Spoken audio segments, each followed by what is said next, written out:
द्वादशः पाठः विद्याधनम विद्या कल्पता के समान।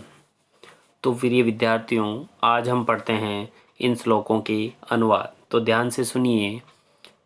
संस्कृत में श्लोक बोल रहा हूँ, ध्यान से सुनिएगा। उसके बाद उसका हिंदी अनुवाद। न चौर्यहार्यं न च राजकार्यं न भातृभाज्यं न च भारकारी व्ययकृते वर्धते नित्यं विद्याधनं सर्वधन प्रधानम।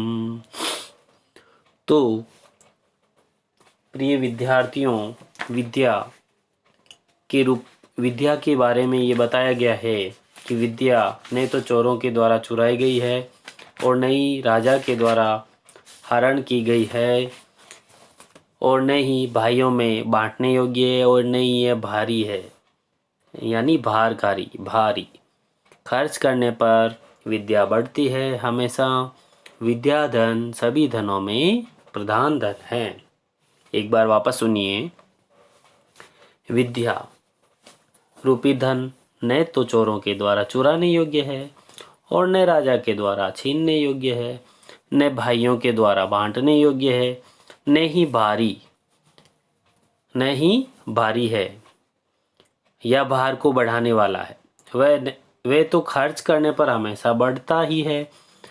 विद्या धन सभी धनों में प्रधान धन है। विद्यानां नरस्य रूपमधिकं प्रचन गुप्तं धनम विद्या भोग करी यशः सुख करी विद्या गुरुणाम गुरुः।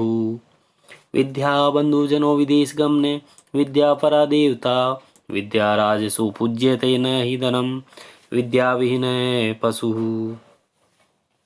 विद्या नाम नरस्य रूपमधिकं प्रचन गुप्तम धनम। तो विद्या ही मनुष्य का सुंदर रूप है। द्वितीय श्लोक का की प्रथम लाइन, विद्या ही मनुष्य का सुंदर रूप है, निजी गुप्त धन है। विद्या भोग करी, यानी विद्या भोगों का साधन है, उपलब्ध कराने वाली है। यश है सुख करी विद्या गुरु नाम, यानी कि यश व सुख प्रदान करने वाली है।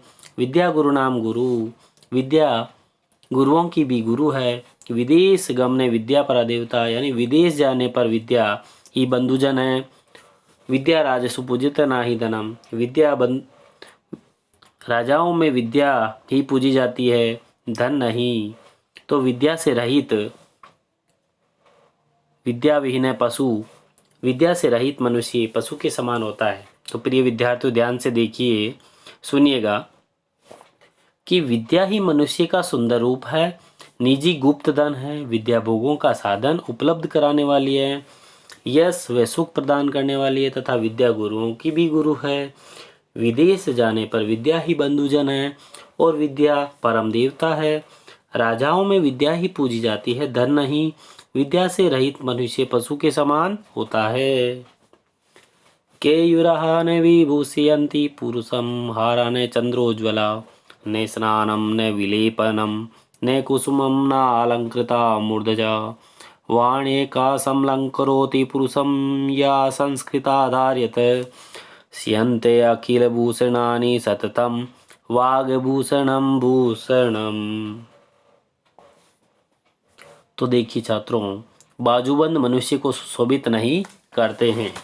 जो बाजूबंद पहनते हैं उनको मनुष्य को वो सुशोभित नहीं करते। न ही चंद्रमा के समान चमकदार हार, न ही स्नान, न ही चंदन आदि सुगंधित द्रव्य, न ही पुष्प और न ही सुसज्जित चोटी वेणी मनुष्य को सुशोभित करते हैं। एकमात्र वही वाणी मनुष्य को अच्छी तरह सुशोभित करती है जो कि संस्कार से युक्त धारण की जाती है। संपूर्ण आभूषण तो हमारे नष्ट हो जाते हैं, किंतु वाणी रूपी आभूषण हमेशा आभूषण ही रहते हैं। तो हमें वाणी के आभूषण ही धारण करने चाहिए। चतुर्थ श्लोक देखिए।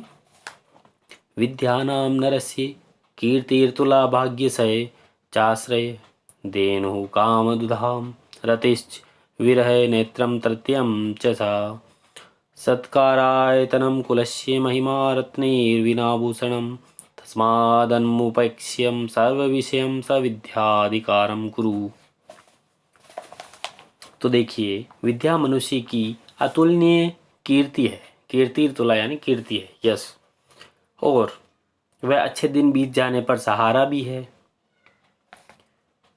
इच्छा अनुसार फल देने वाली गाय है, और वह विरय में रति है, और तीसरा नेत्र भी है।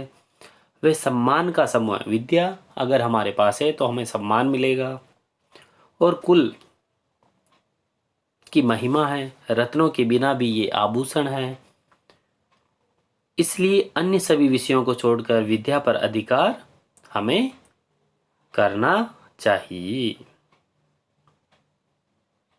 तो विद्यार्थियों, विद्या रूपी धन ऐसा धन है जो कभी भी नष्ट नहीं होता है। हमें ज़्यादा से ज़्यादा वाणी, अच्छी वाणी और विद्या, संस्कार युक्त ज्ञान ग्रहण करना चाहिए, अर्जित करना चाहिए। धन्यवाद छात्रों।